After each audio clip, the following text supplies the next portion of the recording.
Assalamualaikum warahmatullahi wabarakatuh. Berjumpa lagi dengan saya Andi di acara Morning Motivation. Sahabat Morning Motivation, seperti kita ketahui di bulan ini kita menginjak salah satu bulan mulia di kalender Islam, yaitu bulan Rajab. Telah hadir bersama kita seorang ustadz di Seman 2 Padalarang yang mengampu pelajaran pendidikan agama Islam. Apa kabar Ustadz Ceng Apip? Alhamdulillah bi khair wa afiah.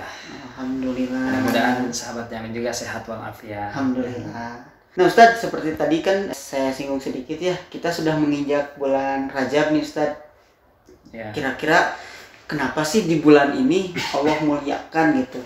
Dalam beberapa riwayat kan disebutkan bahwa Rajab itu salah satu bulan yang mulia di antara terutama 3 rangkaian bulan sekarang ya. Ya, karena memang di bulan Rajab ini ada peristiwa yang memang tidak bisa dijangkau oleh akal pikiran bagi umat Islam. Yang mana yaitu di Isra dan di Mi'rajkannya Kanjeng Nabi Muhammad SAW, yang mana Allah Subhanahu wa taala mengundang langsung Rasulullah SAW ya, bertemu dengan Allah yaitu di Sidratul Muntaha, yang bahkan malaikat Jibril saja tidak sanggup ya. Iya. Kalau misalkan memaksakan maka akan hancur gitu oleh cahaya Allah begitu. Sehingga ada hal yang di Isra dan di Mi'rajkan, yaitu Kanjeng Nabi Muhammad SAW yang menghasilkan ibadah sholat yang 5 waktu. Salah satu-satunya perintah Allah yang langsung dari Allah kepada Rasul tanpa perantara Jibril, itu sholat. Itu ketika itu kan Nabi Muhammad SAW itu Isra dan Dimi'rajkan dalam satu malam ya Ustaz. Itu secara fisik dan juga ruhnya lengkap ya Ustaz. Ya. Dan mungkin itu suatu mukjizat Rasul yang luar biasa ya. Kita sebagai umatnya Nabi meneladani Isra dan Mi'rajnya Nabi Muhammad itu bagaimana Ustaz? Ya tentunya kita sebagai umat Islam, sebagai yang beriman kepada Allah, kita harus benar-benar meyakini, karena memang pada saat Rasul di Isra dan di Mi'rajkan, maka pada saat itu banyak orang yang menolaknya, wah Nabi Muhammad gila dan sebagainya. Tapi ada sahabat Rasul yaitu Abu Bakar As-Siddiq, maka dinamainya Abu Bakar As-Siddiq. Nah, membenarkannya. Kita memaknainya atau apa tadi ya, memaknainya Isra Mi'raj ini tentunya kalau Rasulullah SAW di Mi'rajkan itu fisik dan jiwanya. Iya. Nah, kita itu dengan hati yang khusyuk melalui sholat yang 5 waktu.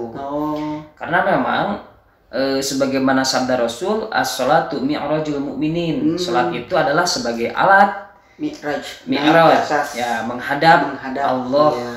Itu. Nah, kalau Rasul itu langsung bertemu, kalau kita secara fisik tidak mungkin. Ya, sehingga hati kita makanya dengan sholat itu kita muraqabah, taqarrub kepada mendekat Allah. Ya, salah satu komunikasi kita dengan Allah adalah sholat. Itu. Seperti halnya dikatakan Rasulullah juga ya Ustaz. Ketika sholat itu bagaimana cara kita khusyuk?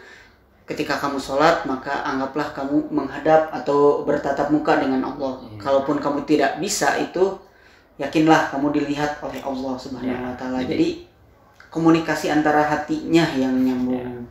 Ini memang kita harus memiliki ihsan ya. Ihsan itu beribadah kepada Allah seolah-olah melihat Allah.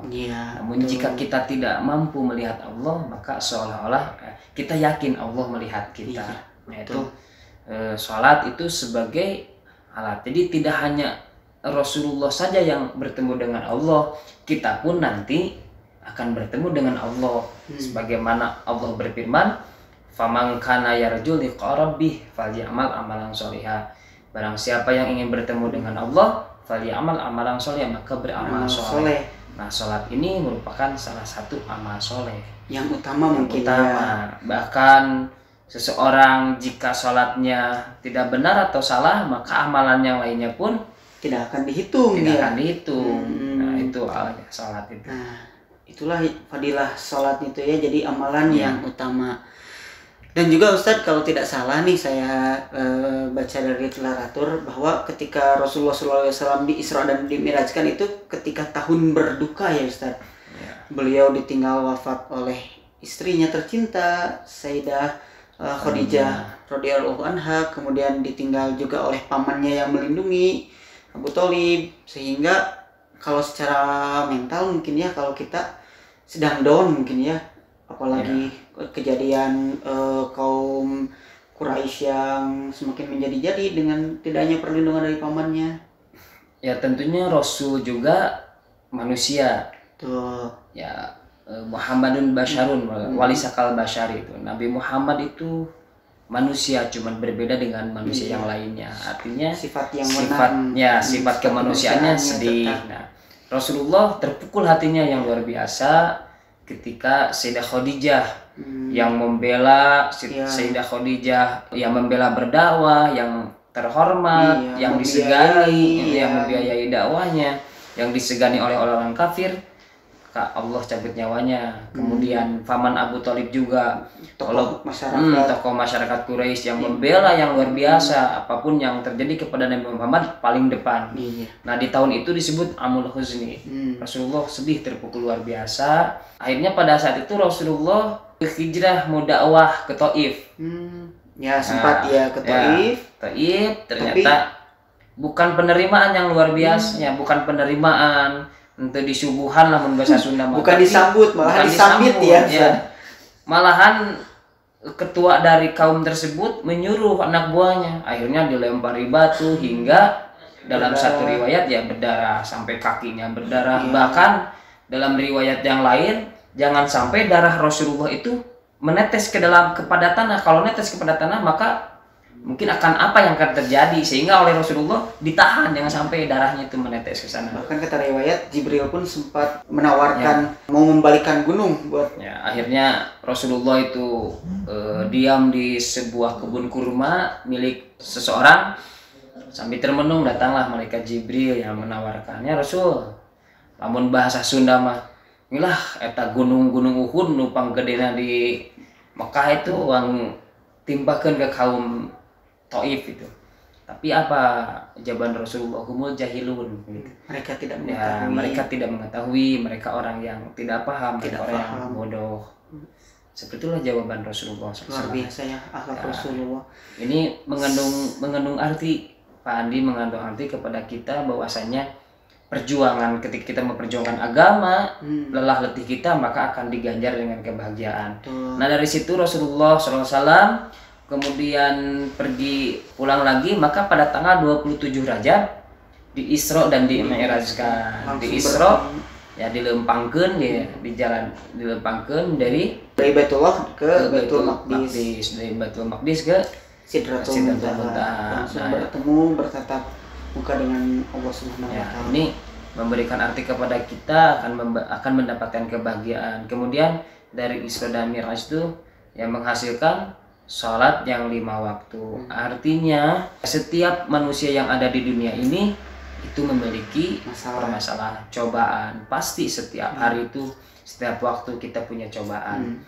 Ini memberikan arti kepada kita bahwasanya setiap manusia itu punya bayangan, punya diikuti oleh bayangan lah, kalangkang bahasa Sunda mah. Kita duduk ada, kita jalan ada. Tetapi kalangkang atau bayangan ini akan terpegang oleh kita, akan sama dengan kita ketika posisi sujud. Ini memiliki arti masalah, musibah, persoalan diri kita akan selesai jika kita sujud. Betul. Artinya kita mendekatkan diri kepada Allah dengan menjalankan sholat itu. Gitu. Tuh. Nah itu ya teman-teman. Jadi kalau misalkan kita merasa banyak masalah, kemudian rumit, apalagi sekarang masa pandemi. Berpeganglah dengan cara salah satunya sholat. Ya kan tadi Rasulullah bertubi-tubi ketika Siti Khadijah dan paman Abu Thalib meninggal, maka orang kafir Quraisy semakin berani. Bahkan ketika di Ka'bah Rasulullah ditindihan di kadut onta namanya bahasa dalaman itu isi perut unta. Kemudian para sahabat sampai berani kepada fisik siapa yang membela Abu Bakar As-Siddiq. Makanya iman kita dengan iman sahabat sangat jauh berbeda. Jangan dibandingkan. Tidak bisa dibandingkan.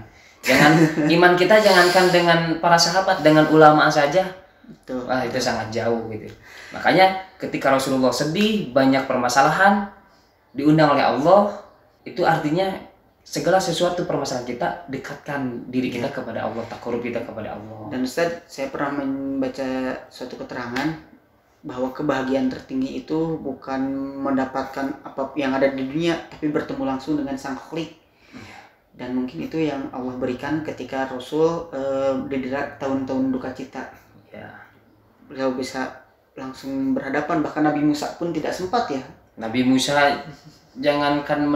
Nabi Musa tidak sanggup melihat cahayanya saja, tidak bertemu dengan Allah, cahaya pingsan kan gitu. Nurullah ya, waktu itu dibuka tabirnya, gunung sudah hancur ya. Wa kalamallah Musa takliman. Iya. Betul, tidak sanggup Nabi Musa. Betul. Dan memang setiap permasalahan kita, tadi bayangan kita diibaratkan masalah.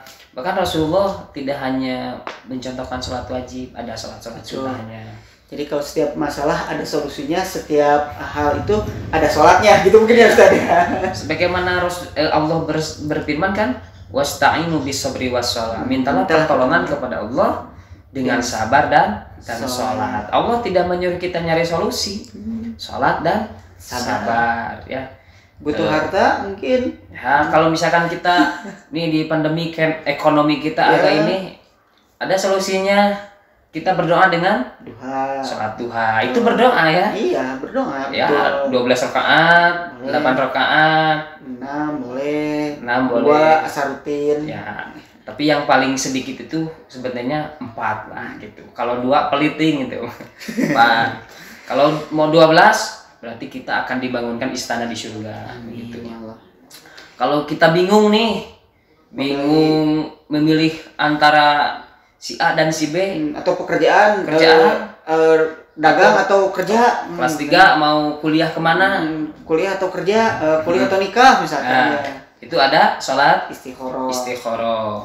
Kalau kita punya maksud ingin dikabulkan, maka ada sholat hajat. Kalau kita ingin dimuliakan, jabatan dimuliakan, ingin kemuliaan dunia, ingin kemuliaan akhirat, maka ada fatahajjad bihi nafilatan asa yab'atsa rabbuka maqaman mahmuda wa minal laili fatahajjad bihi. Maka ada sholat tahajud, cuman memang berat kalau tidak terbiasa.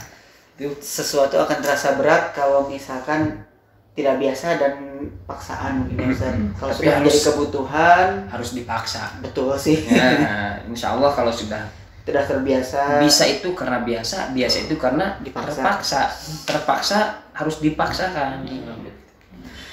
Itulah Bang, rasanya luar biasa sekali ya Ustadz. Jadi Isra Mi'raj di bulan Rajab itu ulang tahunnya sholat, dan itulah salah satu anugerah, bukan perintah mungkin ya menurut sholat itu anugerah teman-teman yang Allah berikan kepada umat Nabi Muhammad, di mana dalam sholat itu tidak ada perantara antara umat dan Sang Khalik. Apapun yang teman-teman inginkan, bisikanlah dalam setiap sujud. Bertemu lagi dengan saya di Morning Motivation di lain kesempatan. Terima kasih. Assalamualaikum warahmatullahi wabarakatuh. Waalaikumsalam warahmatullahi wabarakatuh.